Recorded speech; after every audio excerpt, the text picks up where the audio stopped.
मंगलाचरण। मोक्षमार्गस्य नेतारं भेत्तारं कर्म भूभृतां ज्ञातारं विश्वतत्त्वानां वन्दे तद्गुणलब्धये। आचार्य उमा स्वामी विरचित तत्वार्थ सूत्र, अपर नाम है मोक्ष शास्त्र। इसके आज 7वें दिन 7वां अध्याय पर अपन पूरी चर्चा करेंगे। 7वें अध्याय में भी आश्रव तत्व का निरूपण है, बस अंतर इतना है, 6वें में था अशुभाश्रव का और 7वें में है शुभाश्रव का। तो शुभाश्रव के लिए 39 अर्थात 39 सूत्र इसमें दिए गए हैं। इन सभी सूत्रों को अपन पढ़ने का प्रयास करेंगे। पहला सूत्र, सबसे पहले ही सूत्र में व्रत का लक्षण बताया। हिंसा नृतस्तेया ब्रह्म परिग्रहेभ्यो विरतिर्व्रतम, कि हिंसा, असत्य, चोरी, अब्रह्म और परिग्रह से विरत होना व्रत कहलाता है। माने 5 पापों का त्याग, उसका नाम है व्रत। अब इसमें भी बता रहे हैं कि व्रत भी 2 प्रकार के होते हैं, एक निश्चय व्रत और एक व्यवहार व्रत। निश्चय व्रत राग द्वेषादि विकल्पों से रहित होना निश्चय व्रत कहलाता है, और प्रतिज्ञा पूर्वक 5 पापों के त्याग, विरति निवृत्ति रूप नियम लेना, इसको व्यवहार व्रत कहते हैं। तो निश्चय व्रत तो हो गया मूल में राग द्वेष का त्याग, और व्यवहार रूप में ये 5 पापों के त्याग रूप प्रतिज्ञा, माने इनसे निवृत्त होना, उसका नाम है व्यवहार व्रत। नहीं, अब ये तो व्रत का लक्षण है सामान्य। अब इसमें आगे आएगा कि देश व्रत के महाव्रत, इस संबंधी चर्चा आगे कर रहे हैं। दूसरा सूत्र है देश सर्वतोणु महती, कि हिंसादि का एक देश त्याग, हिंसादि से एक देश से निवृत्त होना, वह अणुव्रत है, और सर्व पूरी तरह से 5 पापों से निवृत्त होना वह महाव्रत कहलाता है। अणुव्रत और महाव्रत की परिभाषा बता दी। अब अणुव्रत भी 5 प्रकार के हैं, अहिंसाणुव्रत, सत्याणुव्रत, अचौर्याणुव्रत, ब्रह्मचर्याणुव्रत और परिग्रह परिमाणाणुव्रत। और महाव्रत भी नाम वही है, बस इतना है, इसमें 5 पापों का पूरा त्याग। अहिंसा महाव्रत, सत्य महाव्रत, अचौर्य महाव्रत, ब्रह्मचर्य महाव्रत और परिग्रह त्याग महाव्रत। इस तरह से ये महाव्रत के भी 5 भेद कहे। अब इन व्रतों की स्थिरता के लिए 5 प्रकार की भावनाएं कही गई हैं।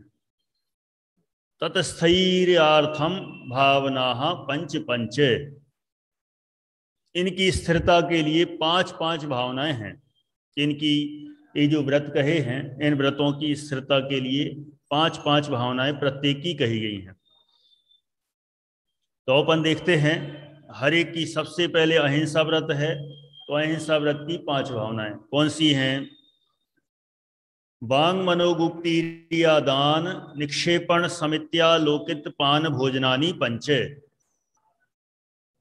वांग मनोगुप्ति माने वांग माने वचन गुप्ति, मनो माने मनोगुप्ति, फिर ईरिया समिति, आदान निक्षेपण समिति और आलोकित पान भोजन, ये अहिंसा व्रत की 5 भावनाएं कही गई।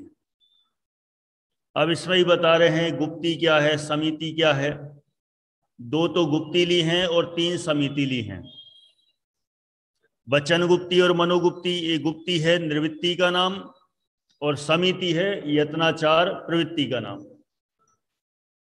माने एक निवृत्ति रूप है ये 2, और 3 चीजें प्रवृत्ति रूप हैं। तो वचन गुप्ति क्या है? वचन को भले प्रकार रोकना वचन गुप्ति है, और मन को भले प्रकार रोकना वह मनोगुप्ति है। फिर ईरिया समिति, 4 हाथ आगे की जमीन देखकर चलना ईरिया समिति। आधान निक्षेपण में सावधानी पूर्वक कोई भी सामग्री को उठाना अथवा रखना। और आलोकित पान भोजन माने देख शोध कर सूर्य के प्रकाश में भोजन करना, यह है आलोकित पान भोजन। इनके कारण से अहिंसा व्रत अच्छे से पलता है।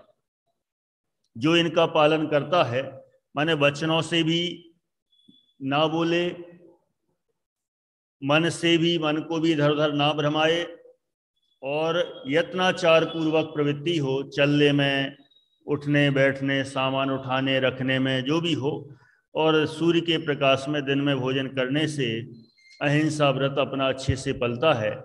इसलिए उसके लिए 5 भावनाएं कही गई हैं।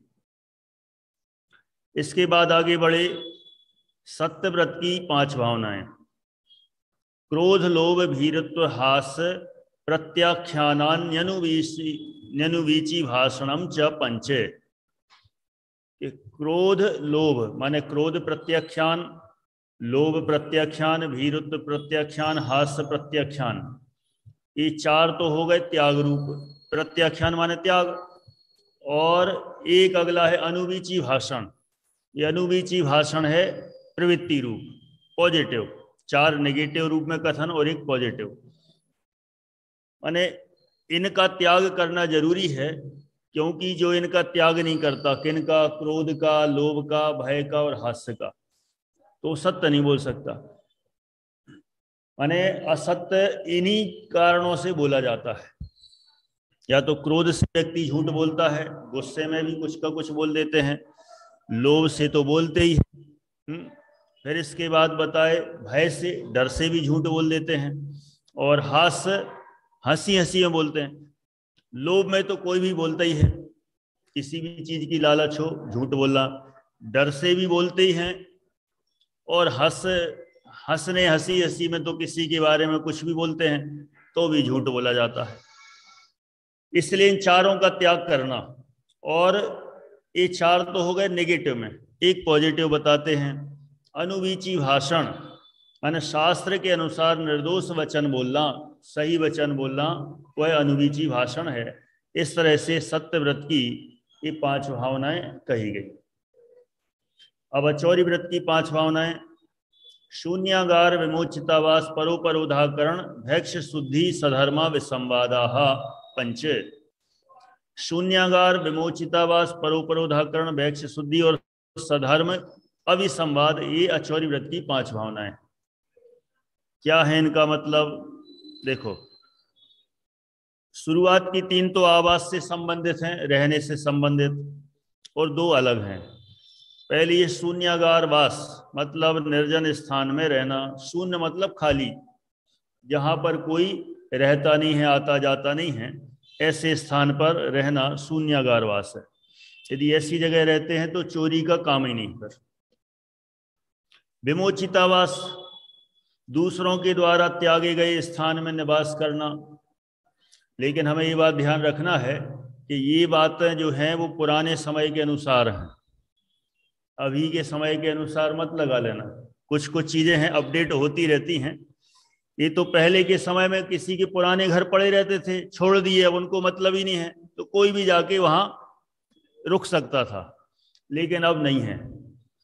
अब तो यदि किसी ने पुराना छोड़ दिया है तो उस पर भी बराबर रजिस्ट्री कब्जा बना रहता है। तो अभी यहाँ ये नियम ऐसा लागू नहीं होगा। यहाँ तो अब अपडेट करना पड़ेगा। कैसे? ऐसी जगह जिसकी कोई रजिस्ट्री नहीं हो, कोई किसी का मालिक नहीं हो, ऐसी जगह वन जंगलों में कहीं झोपड़ी अथवा कहीं ऐसी जगह पड़ी हो, कोई नहीं हो, तो ऐसी जगह रह लें तो चलेगा। लेकिन जिसका कोई स्वामी हो, मालिक हो, ऐसी जगह नहीं चलेगा।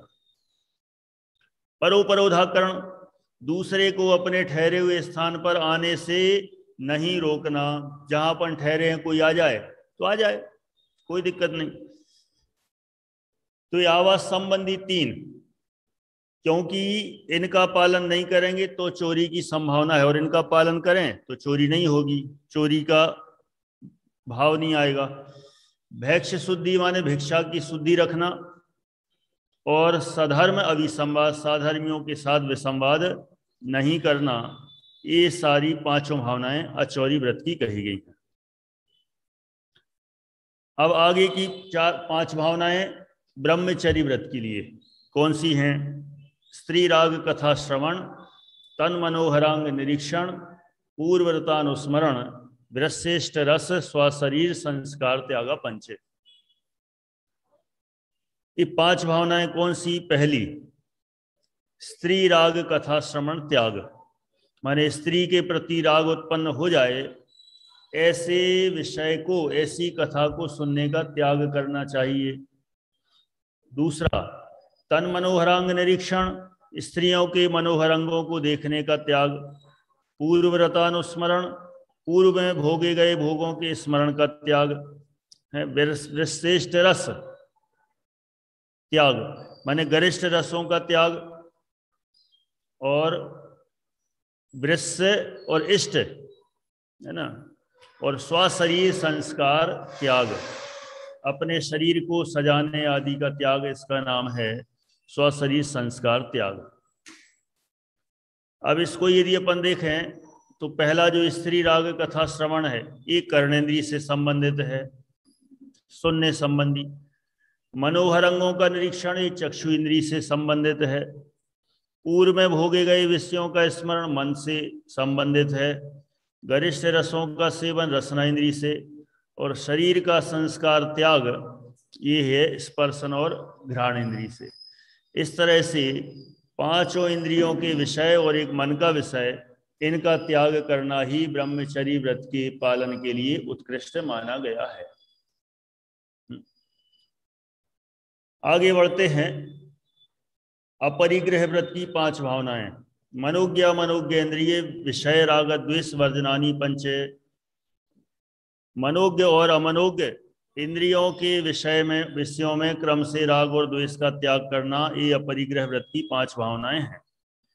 मनोज्ञ क्या कहलाते हैं? जो मन को अच्छे लगें।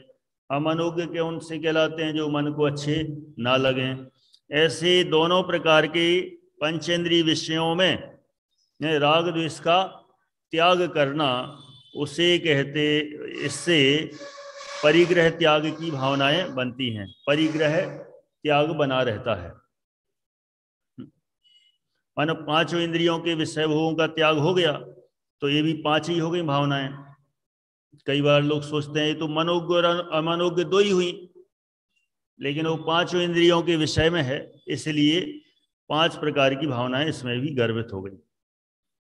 इसके अलावा अन्य भी भावनाएं हैं इन व्रतों की रक्षा के लिए। कौन सी? हिंसा दिश्वीहा मूत्रापाया बद्ध दर्शनम। हिंसादिक 5 दोषों में ऐहिक और पारलौकिक अपाय और अबद्ध का दर्शन भावने योग्य है। माने इसलोक और परलोक में निंदा होगी है और उसका फल मिलेगा, इसीलिए इन सबसे बचने के लिए हिंसादि 5 प्रकार के पापों का त्याग करना चाहिए।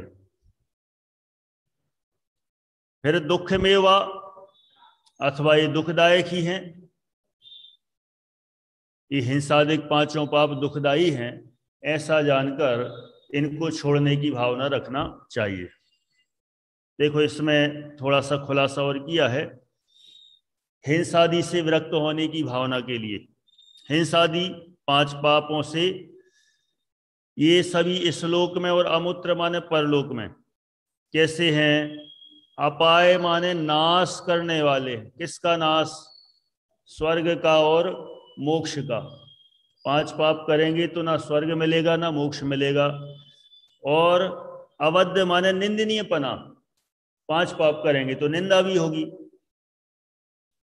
इसलिए। और दूसरा दुख रूप ही है, आकुलता रूप ही है, इसलिए हिंसादि 5 पाप छोड़ने योग्य ही हैं। जो छोड़ता है वह सही रूप से व्रतों का पालन कर सकता है।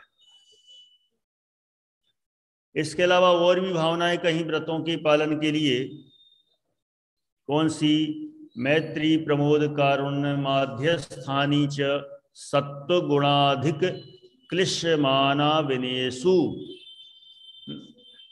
प्राणी मात्र के प्रति मैत्री,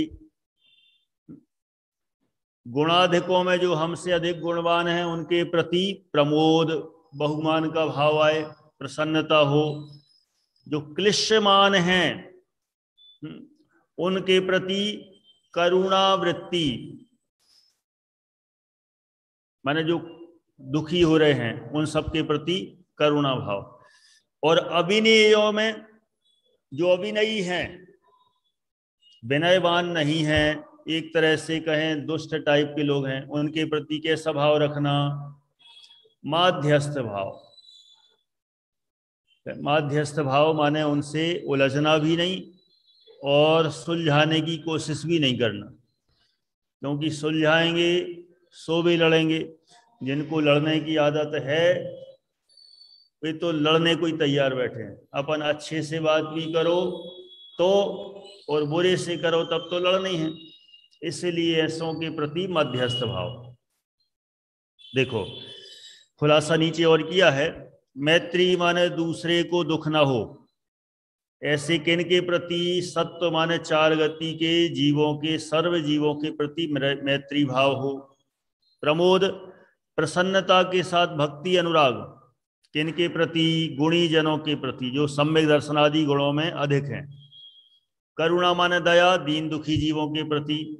और माध्यस्थ भाव माने राग द्वेष पूर्वक पक्षपात ना करना, ये किन के प्रति? अविनयी माने जिनवाणी सुनने का गुण नहीं होने वाले जो हठाग्रही हैं उनके प्रति माध्यस्थ भाव रखना चाहिए।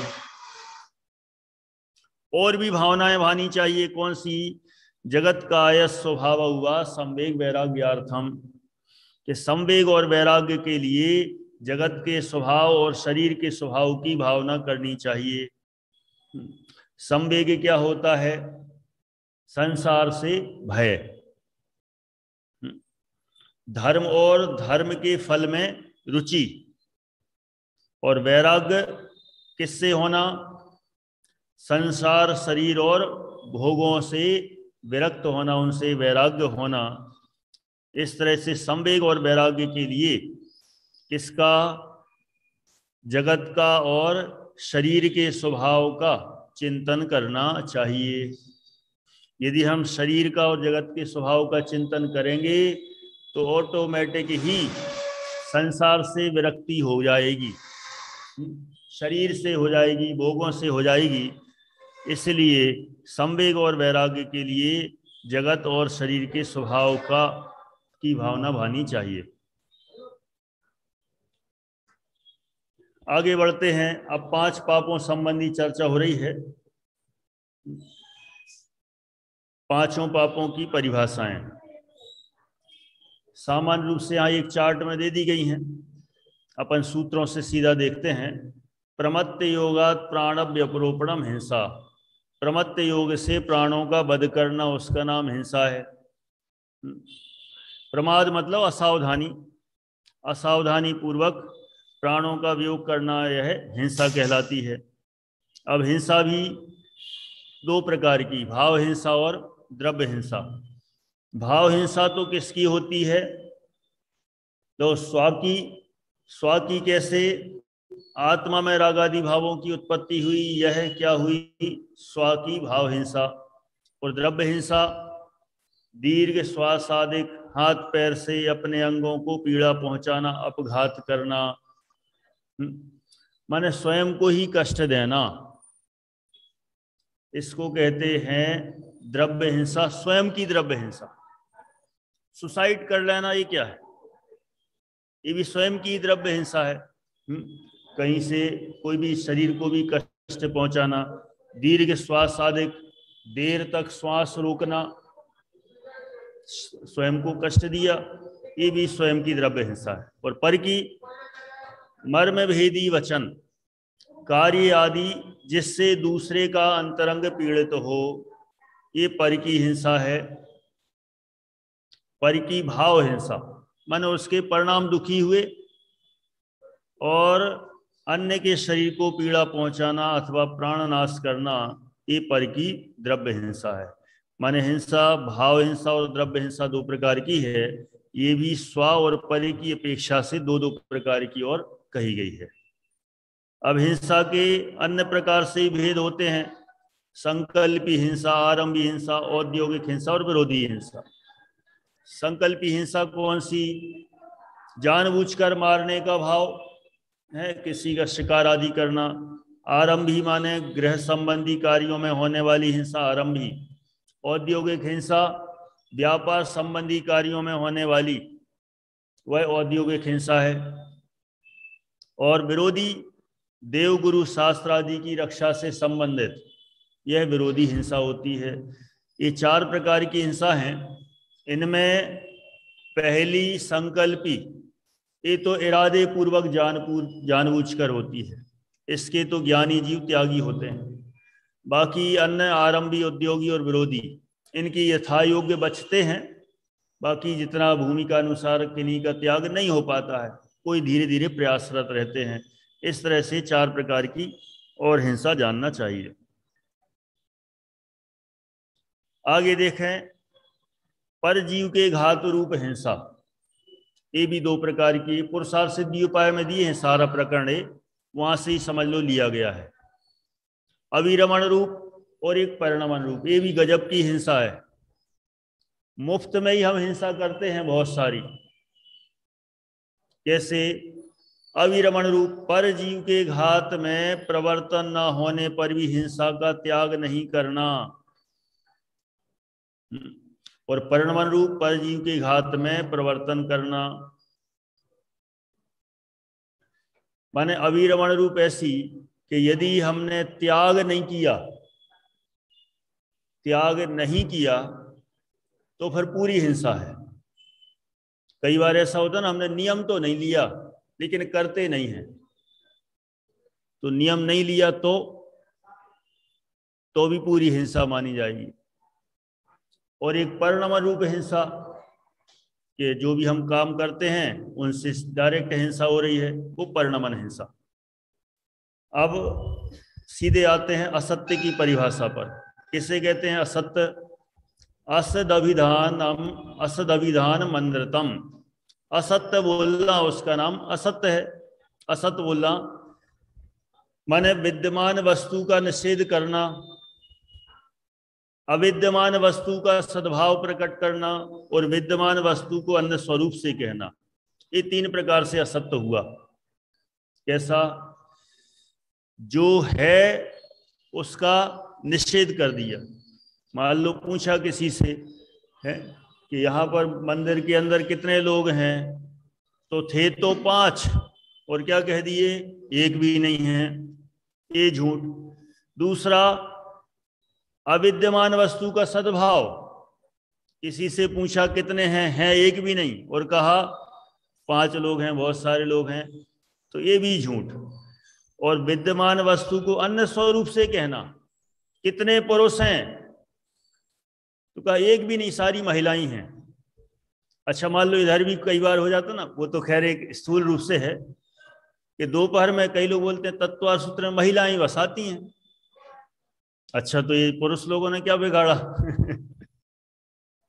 लेकिन वो गौण हो जाते हैं। यहां तो वो गौण विवक्षा है, लेकिन कोई सर्वथा ही बोले महिलाएं ही है बस, ये भी झूठ है। तो मुख्य गौण होना अलग बात है, लेकिन सर्वथा कहना अलग बात है। इस तरह से हो गया असत्य का लक्षण। चोरी का, बिना दी हुई वस्तु का लेना चोरी है। अदत्ता दानम स्थेयम, माने बिना दी हुई वस्तु, अदत्ता माने बिना दी हुई वस्तु को ले लेना, आदान माने ले लेना, वह स्थेयम माने चोरी कहलाता है। मैथुन अब्रह्म, अब्रह्म माने कुशील का सेवन, उसका नाम है मैथुन, अथवा कहें मैथुन को ही कुशील कहते हैं। अब अब्रह्म को भी 2 प्रकार से कहा। एक रतिजन्य सुख के लिए पुरुष स्त्री की जो भी चेष्टा होती है, ये बहिरंग ब्रह्म है। और आत्मा में लीनता नहीं होना, ये अंतरंग ब्रह्म है। परिग्रह किसका नाम? मूर्छा परिग्रह, मूर्छा का नाम परिग्रह है। मूर्छा माने ममत्व परिणाम। इसमें भी अभ्यंतर परिग्रह हैं 14 प्रकार के, और बहिरंग हैं 10 प्रकार के। कौन कौन से? अंतरंग है 14। एक मिथ्यात्व, 4 हैं क्रोध मान माया लोभ, और 9 हैं हास्य रति रति शोक भय जुगुप्सा स्त्रीवेद पुरुषवेद नपुंसक वेद, ये 14।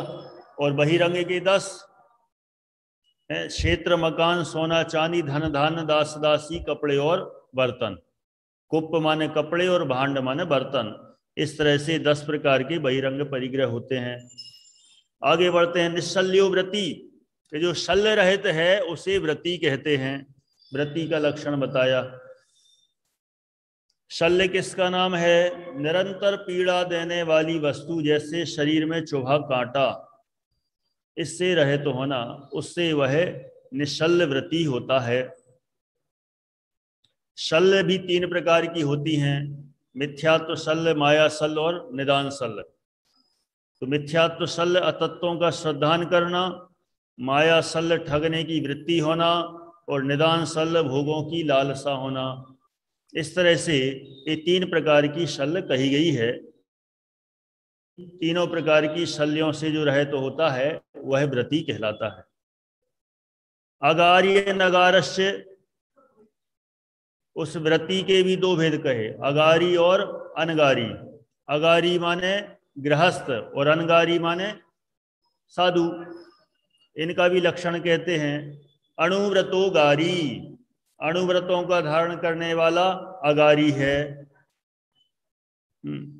और अनगारी जो गृह त्यागी साधु कहलाते हैं। ये यहाँ पर अणुव्रतो अगारी कहा ना, माने अणुव्रतों का धारी अगारी है, माने देशव्रती गृहस्थ। अब उन्हीं के जो व्रत होते हैं उनके संबंध में भी चर्चा करते हैं। कितने व्रत होते हैं? 12 व्रत होते हैं। तो 12 व्रतों का कथन यहाँ पर कर रहे हैं। दिग्देशानर्थ दंड विरति, सामायिक प्रोषधोपवासोपभोग परिभोग परिमाणातिथि संविभाग व्रत संपन्नस्य, वह दिग्व्रती, देशव्रती, अनर्थदंड व्रती, सामायिक व्रत, प्रोषधोपवास व्रत, भोगोपभोग परिमाण व्रत और अतिथि संविभाग व्रत, इन व्रतों से भी संपन्न होता है अणुव्रती। जो देशव्रती है, ये है 7 शील व्रत। जो अणुव्रती है वह 7 शील व्रतों से भी युक्त है। तो 7 शील व्रतों में बता दिया कि गुणव्रत 3 गुणव्रत और 4 शिक्षा व्रत होते हैं। तो 3 गुणव्रत कौन से? दिग्व्रती, देशव्रती और अनर्थदंड विरति। तो दिग्व्रत क्या होता है? 10 दिशाओं में प्रसिद्ध चिन्हों द्वारा नियम बना लेना कि इनके बाहर जाने का त्याग, वो दिग्व्रत। फिर उसके अंदर भी सीमा को और छोटी कर लेना कि ताहू में फिर ग्राम गली गृह बाग बजारा, गमनागमन प्रमाण ठानन सकल निवारा, इसको कहेंगे देशव्रत, माने और लिमिट को छोटी करना। और अनर्थदंड विरति, उपकार न होकर जो प्रवृत्ति केवल पाप का कारण है उसका त्याग करना, ये कहलाता है अनर्थदंड व्रत। माने व्यर्थ में ही अनावश्यक मन से, वचन से, काय से कुछ चेष्टाएं करना जिससे व्यर्थ का पाप हो, लाभ किसी को कुछ नहीं हो, सिर्फ पाप हो, उसको अनर्थदंड विरति कहते हैं। और फिर 4 है शिक्षा व्रत। ये शिक्षा व्रत किससे कहते हैं? जो गुणव्रत तो कहते हैं जो अणुव्रत का उपकार करे, अणुव्रतों को मजबूत करे, दृढ़ करे, वो गुणव्रत। और शिक्षा व्रत जो मुनिव्रत पालन की शिक्षा जिससे मिलती है वे शिक्षा व्रत कहलाते हैं। जैसे सामायिक प्रोषधोपवास, भोगोपभोग परिमाण और अतिथि संविभाग, ये कहे। तो सामायिक किसका नाम? मर्यादा के बाहर, अथवा कहें समस्त पाप योग क्रिया व राग द्वेष का त्याग, साम भाव को प्राप्त हो, शुद्ध आत्म स्वरूप में लीन होना, ये सामायिक है। फिर प्रोषधोपवास, पर्व के दिनों में सकल आरंभ विषय कषाय व आहार का त्याग करना, ये प्रोषधोपवास है। अथवा कहें अष्टमी चतुर्दशी के दिन, पर्व के दिन 4 प्रकार के आहार का त्याग, ये प्रोषधोपवास। वो भी 3 प्रकार का है, जघन्य 24 घंटे का, मध्यम 36 घंटे का और उत्कृष्ट 48 घंटे का होता है, 48 आवर्स। फिर भोगोपभोग परिमाण व्रत, न्याय रूप भोग परिभोग में काल की मर्यादा लेकर त्याग करना। इसमें उपभोग परिभोग नाम दिया है, कहीं भोगोपभोग मिलता है। तो उपभोग और परिभोग में काल की मर्यादा लेकर त्याग करना, ये उपभोग परिभोग परिमाण व्रत है। और अतिथि संविभाग, मोक्ष उद्यमी के लिए अपने भोजन धनादि का विभाग करना अतिथि समविभाग। माने कोई अतिथि आया है जिनके आने की कोई तिथि निश्चित नहीं होती, वे अतिथि हैं और अपने यहाँ आ गए, अपन ने जो बनाया है भोजन उसी में से समान विभाग करके उनको भी आहार करा देना, वो अतिथि समविभाग कहलाता है। ये शिक्षा व्रत हो गए। अब अनर्थ दंड के भी 5 भेद कहे हैं। अपध्यान, पापोपदेश, प्रमाद, चर्या, चरित, हिंसा प्रदान और अशुभ श्रुति। देख लेते हैं 2 मिनट में। अपध्यान किसका नाम? दूसरे की जय पराजय मृत्यु आदि कैसे हो ऐसा मन में विचार करना। पापोपदेश, प्राणियों के हिंसा के कारणभूत वाणिज्य का प्रसार करने वाले आरंभ आदि के वचन, माने पाप का उपदेश देना है, ऐसा उपदेश जिसमें प्राणियों का घात हो, ये वचनों से होता है। प्रमादचर्या ये होती है काय से, बिना प्रयोजन के पापकारी करना, ये प्रमादचर्या। अपध्यान होता है मन से, पापोपदेश वचन से और प्रमादचर्या काय से। हिंसा प्रदान, हिंसा के उपकरणों को दान देना, प्रदान करना, ये है हिंसा प्रदान अथवा हिंसा दान। अशुभ श्रुति, हिंसा व राग आदि को बढ़ाने वाली कथा का सुनना व शिक्षा देना, इसे कहते हैं अशुभ श्रुति। इस तरह से अनर्थ दंड के 5 भेद कहे। उपभोग परिभोग के बारे में बताया। उपभोग, जो वस्तु एक बार ही भोगने में आती है उपभोग, और जो बार बार भोगने में आए उसको परिभोग। जहां इनको अपन ने क्या नाम ले पढ़े हैं? भोग और उपभोग। या क्या दे दिए नाम? उपभोग और परिभोग। यहाँ बात विशेष ध्यान रखना पड़ेगी। वहां भोग माने जो एक बार भोगा जाए, और उपभोग माने जो बार बार भोगा जा सके। यहाँ उपभोग माने जो एक बार भोगा जा सके, और परिभोग माने जो बार बार भोगा जा सके। इतना ध्यान रखना पड़ेगा। उपभोग का मीनिंग यहां एक बार के लिए है और वहां अनेक बार के लिए। फिर अतिथि समविभाग व्रत की सामग्री, ये बहुत सारा प्रकरण है। अब अपन आगे बढ़ते हैं सीधे सूत्र नंबर 22 पर। मारणांतिकीम सल्लेखनाम जोशिता, तथा वह मारणांतिक सल्लेखना का प्रीति पूर्वक सेवन करने वाला होता है। कौन? श्रावक। जो व्रती श्रावक होता है वह जो सल्लेखना जब ग्रहण करता है मरण के अंतिम समय में, तब वह प्रीति पूर्वक ही सल्लेखना ग्रहण करता है। इसका ये ब्रैकेट का अपन जो चार्ट जरूर देख लेते हैं। एक सल्लेखना माने अच्छे प्रकार से क्रस करना। किसको? शरीर को और कषाय को। शरीर तो है बाहरी और कषाय है भीतरी। कैसे करें? अनशन रस परित्याग आदि के क्रम से करें, ये है काय को। और अंदर की कषाय को क्रस कैसे करें? शुभ ध्यान, स्वाध्याय आदि पूर्वक निज परमात्मा स्वरूप के सेवन से। किस प्रकार क्रस करें? इतना ही क्रस करें कि परिणाम आकुलित होकर आराधना से चलायमान ना हो जाए। हाँ, इतना भी क्रस नहीं कर देना ऐसा सुखा दिया कि वो फिर अपना आत्म ध्यान जो लक्ष्य है वो ही नहीं हो पा रहा। और कसायों को क्रस कैसे करना? इस प्रकार की मोह राग द्वेष आदि से अपना ज्ञान दर्शन रूप परिणाम मलिन ना हो, इस तरह से कषायों को क्रस करें। इतना बताने के बाद अब इनके अतिचार बता रहे हैं। सम्यक दृष्टि के पहले 5 अतिचार। शंका, कांक्षा, विचिकित्सान्य दृष्टि, प्रशंसा, संस्थवा, सम्यक दृष्टि अतिचारा। शंका, आत्मा को अखंड अविनाशी जानकर भी 7 प्रकार के भय को प्राप्त होना, ये शंका है। कांक्षा, इस लोक परलोक में भोगादिक सामग्री की वांछा होना कांक्षा है। विचिकित्सा, दुखी, रोगी, दरिद्री इत्यादि मनुष्य, त्रियंच और मुजाज के शरीर को देख गिलानी करना, ये है विचिकित्सा। और अन्य दृष्टि प्रशंसा और अन्य दृष्टि संस्था, 2 होते हैं। तो मिथ्या दृष्टि का ज्ञान चारित्र आदि को देख मन में प्रशंसा कहना, भला जानना, ये अन्य दृष्टि प्रशंसा है। और वचनों से प्रशंसा करना, ये अन्य दृष्टि संस्तव है। माने सम्यक दृष्टि जिनेंद्र भगवान की आज्ञा में संदेह ना करे, भोगों की कांक्षा ना करे, ग्लानि ना करे, और मिथ्या दृष्टियों की मन से वचनों से प्रशंसा नहीं करे।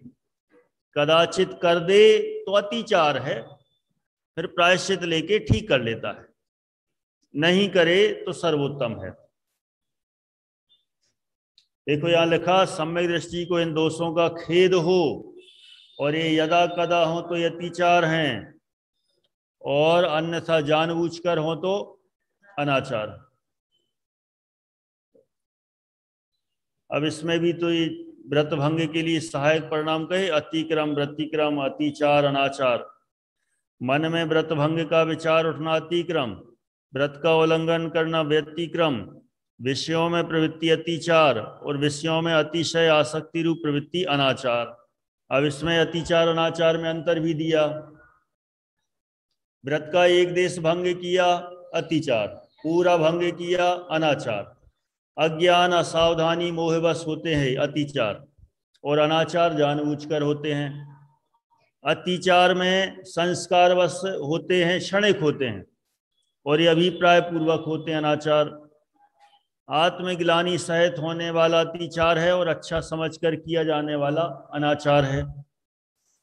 यह गलत किया ऐसा भाव होता है अतिचार, यह गलत किया उसमें ऐसा भाव होता है, और अनाचार में किया तो किया, क्या गलत है ऐसा भाव।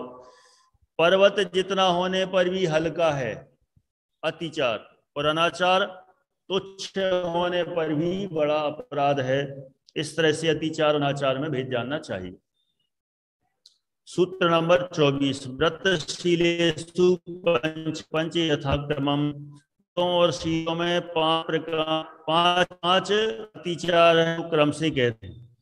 बंद वध छेदाति भारारोपणान्न पान निरोधा, बंद वध छेद अतिभार तथा आरोपण और अन्नपान का निरोध, ये अहिंसा अणुव्रत के 5 अतिचार हैं। बंद क्या है? किसी को अपने इष्ट स्थान में जाने से रोकना, ये बंद है। बांध दिया एक तरह से बंद। वध डंडा चाबुक आदि से प्राणियों को मारना पीटना, कदाचित जान से ही मार देना। खैर जान से मारने वाला काम कठिन है, कष्ट पहुंचाने वाला ही है। छेद, कान नाक आदि अवयवों को छेदना। अति भारारोपण, उचित भार से अधिक भार का लादना। अन्नपान निरोध, भूख प्यास में बाधा कर अन्नपान का रोकना। देखो ऐसे भी अहिंसाणुव्रति को ऐसे भी अतिचार लग जाते हैं। ये अतिचार है, अभी भी अनाचार नहीं है। सत्यानुव्रत के अतिचार, मिथ्योपदेश रहो व्याख्यान कूटलेख क्रिया न्यासापहार साकार मंत्र भेदा। सत्यानुव्रत के 5 अतिचार कहे। पहला है मिथ्योपदेश, मोक्ष मार्ग से विपरीत उपदेश देना मिथ्योपदेश कहलाता है। रहो व्याख्यान, स्त्री पुरुष के एकांत आचरण को प्रकट कर देना, किसी की गुप्त बात को। कूटलेख क्रिया, अन्य के बारे में झूठा लेख लिखना, कूटलेख क्रिया। न्यासापहार, धरोहर रखने वाला आकर कम वापस मांगे तो कम ही दे देना। तो ये भी चालबाजी होती है ये भी कभी कभी, लेकिन भाव इनको भी आ जाता है। किसी ने अपने पास 10,000 जमा किए और फिर लौट के आया, अरे वो हमारे 7,000 रुपये देना।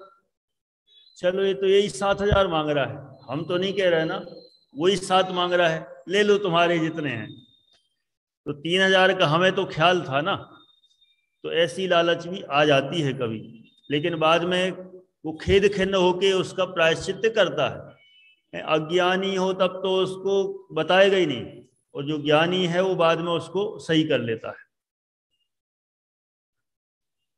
फिर है न्यासापहर साकार मंत्र भेद, किसी कारण दूसरे के मन की बात जान उसे अन्न को प्रकट कर देना, ये साकार मंत्र भेद कहलाता है। नेक्स्ट है स्तैन प्रयोग तदारता दान विरुद्ध राज्यातिक्रम हीनाधिक मानोन्मान प्रतिरूपक व्यवहारा।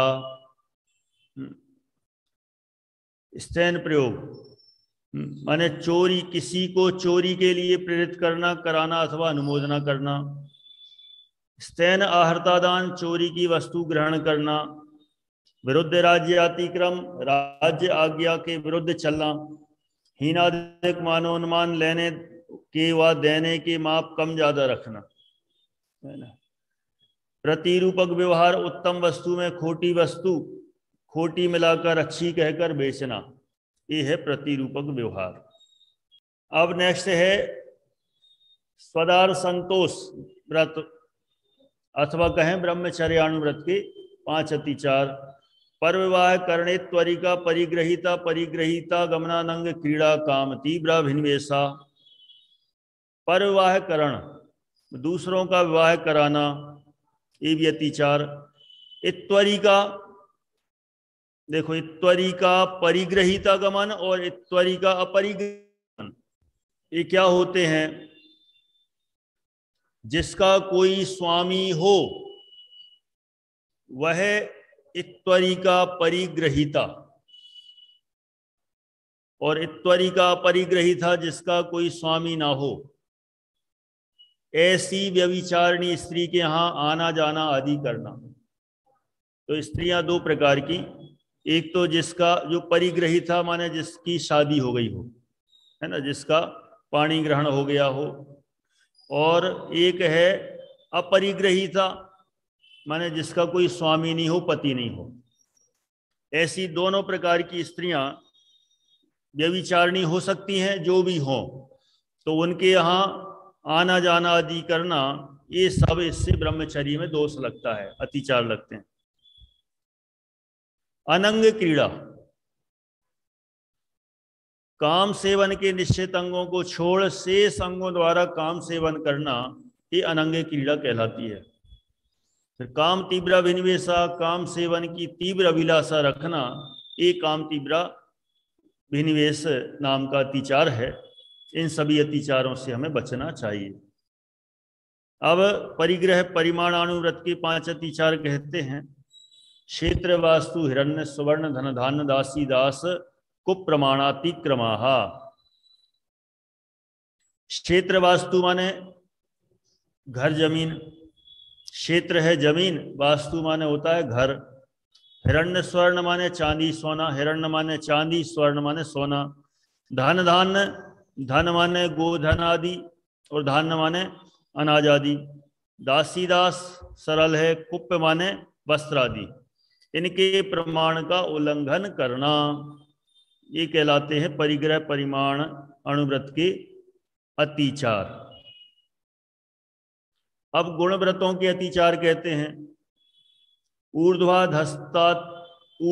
ऊर्ध्वाधस्तिर्यक व्यतिक्रम क्षेत्र वृद्धि स्मृत्यंतराधानानि। ऊर्ध व्यतिक्रम, अधो व्यतिक्रम, तिर्यक व्यतिक्रम, क्षेत्र वृद्धि और स्मृत्यंतराधान, ये दिग्व्रती व्रत के 5 अतिचार हैं। पहले तो बताया व्यतिक्रम, व्यतिक्रम माने मर्यादा का उल्लंघन करना, ये भी 3 प्रकार से होता है। ऊर्ध्व की मर्यादा, अधो माने नीचे की मर्यादा, और तिर्यक माने दिशा विदिशा की मर्यादा। नियम लिया है, ऊपर इतने से ऊपर नहीं जाएंगे, चले गए। अधो माने नीचे का नियम लिया है, लेकिन उससे और नीचे गहराई में उतर गए। तिर्यक दिशाओं, चारों दिशाओं विदिशाओं का नियम लिया, उसमें भी आगे बढ़ गए। क्षेत्र वृद्धि, मर्यादा की हुई दिशा को बढ़ाने का अभिप्राय, और स्मृत्यंतराधान, मर्यादा को याद ही नहीं रखना, ये सभी माने भूल जाना, ये सब दिग्व्रत के 5 अतिचार कहे गए हैं। देश व्रत के 5 अतिचार। आनयन प्रेष्य प्रयोग शब्द रूपानुपात पुद्गलक्षेपा, ये 5 अतिचार देश व्रत के। आनयन, मर्यादा क्षेत्र से बाहर की वस्तु को मंगाना, वह किसी को मर्यादा के बाहर से बुलाना, ये आने अनतिचार। प्रेष्य प्रयोग, मर्यादा के बाहर से दूसरे व्यक्ति को काम बताना, प्रेष्य प्रयोग।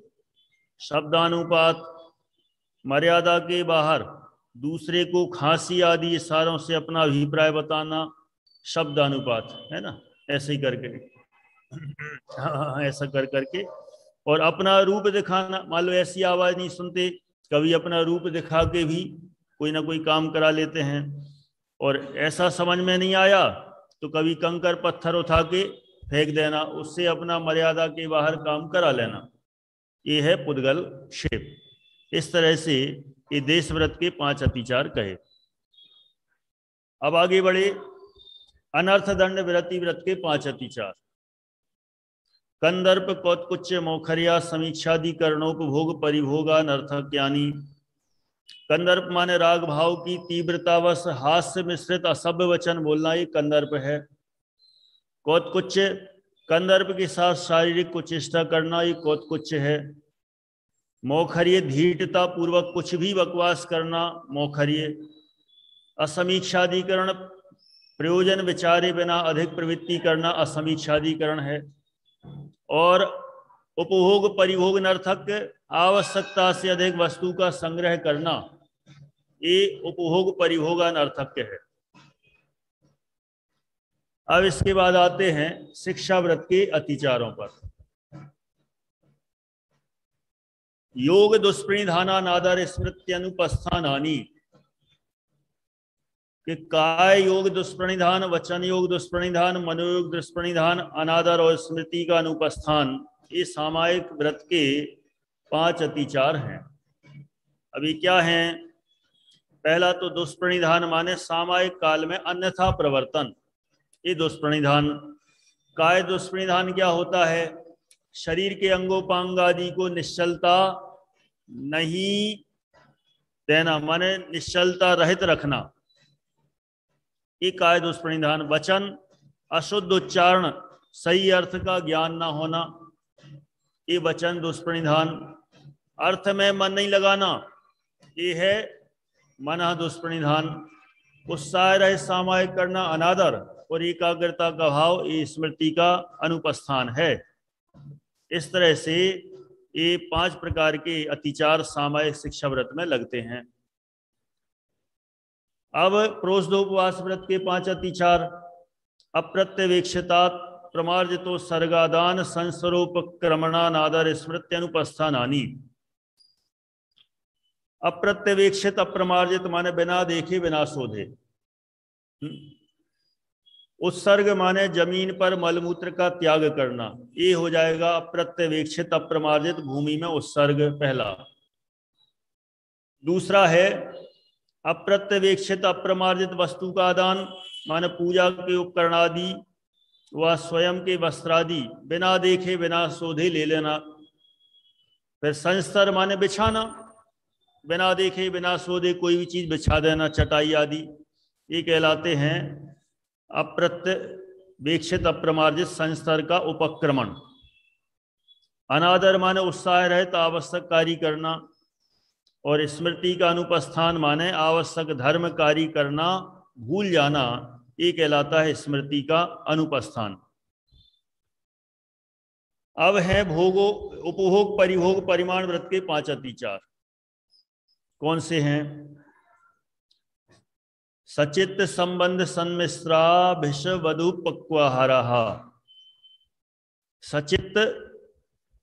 सचित्ताहार, संबंधाहार, सन्मिश्राहार, अभिशवाहार और दुपक्वाहार, ये उपभोग परिभोग परिमाण व्रत के 5 अतिचार हैं।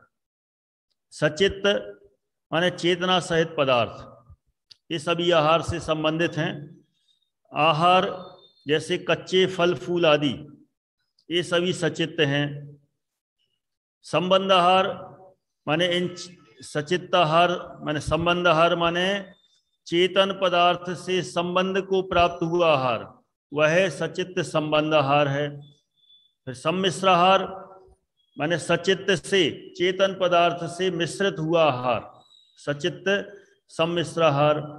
फिर अविशवाहार माने गरिष्ठाहार, और दुःपक्वाहार माने अधपका अथवा अधिक पका आहार। देखो ये भी कितनी सूक्ष्मता है इसमें, अधपका और ज्यादा ही पका, ये दोनों भी इसमें अतिचार में लिए गए हैं, भोगोपभोग में। इससे ख्याल में आता है कि ये भी खाने योग्य चीज नहीं है, माने स्वाद बिगड़ जाए ऐसा कहें, वो स्मेल सी आती हो, जला जला सा लगता है, ज्यादा ही ओवर पक जाए वो। अब आगे देखते हैं अतिथि समविभाग व्रत के 5 अतिचार। सचित्त निक्षेपा प्रधान पर व्यपदेश समाश्चर्य कालातिक्रमाः। सचित्त निक्षेप, सचित्ता प्रधान, पर व्यपदेश समाश्चर्य और कालातिक्रम, ये अतिथि समविभाग व्रत के 5 अतिचार। अब इनको देखते हैं। सभी ये भी आहार दान से संबंधित हैं। सचित्त निक्षेप माने सचित्त आहार रखना, सचित्त अपिधान माने सचित्त द्वारा आहार को ढकना, पर व्यपदेश अन्न की वस्तु है यह कहकर दान देना, मात्सर्य अनादर से दान देना, और अन्नदातार से ईर्ष्या करके देना, और कालातिक्रम भिक्षा काल का उल्लंघन करके दान देना, ये सब अतिथि समविभाग व्रत के 5 अतिचार जानना। अब सल्लेखना के 5 अतिचार कहते हैं जीविता संसा, मरणा संसा, मित्रानुराग, सुखानुबंध और निदान। ये सल्लेखना के 5 अतिचार हैं। पहला है जीविता संसा, जीने की इच्छा होना, आशंसा माने चाह, इच्छा। सल्लेखना तो ले ली, अब मरण होने का टाइम आ रहा है, लेकिन ऐसा लगता है कि और जी जाते, काश कितना अच्छा माहौल है, कितने लोग मिलने आ रहे हैं, सारे रिश्तेदार समाज के लोग, तो इच्छा हो जाए कि कितना बढ़िया माहौल है, थोड़ा और जी लेते, ऐसी इच्छा, ये अतिचार है। ज्यादा तकलीफ हो रही हो तो ऐसी इच्छा हो जल्दी तो मरे, फुर्सत नहीं तो ये तकलीफ सही नहीं जाती, ये है मरणाशंसा। मित्रानुराग, अपने मित्रों को याद करना, बचपन के दोस्तों को याद करना, अथवा जैसे भी मित्रानुराग। सुखानुबंध, पूर्व में भोगे भोगों का स्मरण करना, और फिर अंत में है भोगाकांक्षा कहें अथवा निदान, आगामी भोगों की वांछा करना, ये है भोगाकांक्षा, अथवा इसको निदान भी कहते हैं। इस तरह से सल्लेखना के 5 अतिचार। अब दान किसे कहते हैं? अनुग्रहार्थम स्वस्याति सर्गो दानम। अनुग्रह माने निज और पर के कल्याण के लिए अपनी वस्तु का त्याग कर देना, उसको दान कहते हैं। दान में देखो स्व का भी उपकार होता है, पर का भी उपकार। लोभ वृत्ति कम होती है, स्व का उपकार है। जीवन यात्रा में मदद हो जाए किसी के, पर का उपकार है। आत्मा त्याग की तरफ झुकता है, स्व का उपकार है। धर्म की साधना में सहायता, ये पर का उपकार है। पुण्यबंध होता है, स्व का उपकार। अब दान में विशेषता कहते हैं विधि द्रव्य दात्री पात्र विशेषा तद्विशेषा। विधि दे वस्तु दाता और पात्र की विशेषता से उसकी विशेषता है दान की। कैसे? विधि विशेष कैसे होती है? नवदा भक्ति पूर्वक होती है। द्रव्य विशेष दे वस्तु जिससे तप स्वाध्याय आदि इन सभी में वृद्धि हो, ये है द्रव्य विशेष। अथवा कहें 4 प्रकार आदि का जो दान होता है वह है द्रव्य विशेष।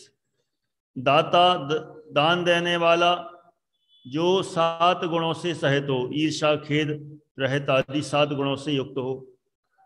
और पात्र विशेष ये कौन होता है? दान लेने वाला मोक्ष के कारणभूत सम्यक दर्शनादि गुणों से युक्त हो, वो पात्र विशेष कहलाता है। ये पात्र भी 3 प्रकार के, उत्तम मध्यम जघन्य। उत्तम तो होते हैं मुनिराज, मध्यम होते हैं व्रती श्रावक, और जघन्य अविरत सम्यक दृष्टि। इस तरह से कहे। विधि के देखो यहाँ थोड़ा सा विशेष दिया है, कैसे होती विधि? नवदा भक्ति पूर्वक। तो संग्रह, प्रतिग्रह, इसमें कहते हैं आइए पधारिए, ऐसा निवेदन करना है ना। उच्च स्थान, ऊंचा आसन देना। पादोदक माने प्रासुक जल से पैर धोना। अर्चन माने योग्य पूजा स्तवन करना। प्रणाम योग्य नमस्कार। ये योग्य इसलिए लिखे हैं कि वो मुनिराज होंगे तो अलग टाइप का नमस्कार है, क्षुल्लक केलक होंगे तो अलग होगा, और सामान्य सम्यक दृष्टि होगा तो अलग होगा। हाँ, शुद्धि रखना व बोलना। क्या बोलना? मन शुद्धि, वचन शुद्धि, काय शुद्धि, आहार जल शुद्ध है। तो ये तो बोलने के लिए, उनको बताने के लिए बोलना, और अंदर से मन की भी शुद्धि रखना, वचन की भी शुद्धि रखना, काय की भी शुद्धि रखना, और भोजन की भी शुद्धि रखना। इस तरह से ये विधि विशेष नवदा भक्ति यहाँ पर कही गई। दाता के 7 गुण भी कहे हैं। कौन से? पहला है भक्ति, प्रमाद रहित ज्ञान सहित, प्रमाद से रहित हो और ज्ञान सहित हो भक्ति। तुष्टि पात्र प्राप्ति पर अत्यंत खुशी। श्रद्धा माने दान कल्याणकारी है ऐसा विश्वास रखना। विज्ञान योग्य भक्ष्य पदार्थ का दान देना। अलोलुप, अलोलुप माने सांसारिक लाभ की इच्छा रहित होना, ये अलोलुप है। माने कोई भी लालच नहीं कि हम दान दे रहे हैं तो कुछ इसके बदले में मिल जाएगा। कदाचित आशीर्वाद भी ना मिले तो भी चलेगा, नहीं तो वही मिल जाए बहुत है। कई लोग इसी में खुश हो जाते हैं। और आशीर्वाद में भी बस आशीर्वाद से नहीं, आशीर्वाद मतलब उसके अंदर भी बहुत सारी चीजें इंक्लूड होती हैं, है ना। सात्विक माने धन थोड़ा होने पर भी दान के प्रति उत्साह है, कम है फिर भी उत्साह है, बहुत है। क्षमा, किसी पर भी रोष नहीं करना, ये क्षमा है। दान के प्रकार कहे आहार, औषध, ज्ञान, और अभय दान माने प्राण दान। इस तरह से ये 7वें अध्याय के अपने 39 सूत्र यहाँ पर पूरे हुए। शुभाश्रव की इसमें पूरी चर्चा की गई है। सारे काम अच्छे हैं, भूमिका अनुसार सब करना ही चाहिए, लेकिन इतना भी हमें जानना है कि है ये शुभाश्रव, आश्रव के भेद है ये सब, ये व्रत अणुव्रत महाव्रत आदि सब। इसलिए इनको शुभाश्रव जानकर इनमें उपादेय बुद्धि नहीं करना चाहिए, भूमिका अनुसार पालन करना है, लेकिन ये ही धर्म स्वरूप हैं, ये मान्यता निकाल लेना चाहिए। क्योंकि आश्रव कहा इनको, तो इनको आश्रव को आश्रव रूप में जानकर हम इनसे भी, इनमें भी उपादेय बुद्धि ना रखें, ऐसा जाने और इसी भावना के साथ ही आगे बढ़ें। यहाँ पर ही पूरा करते हैं।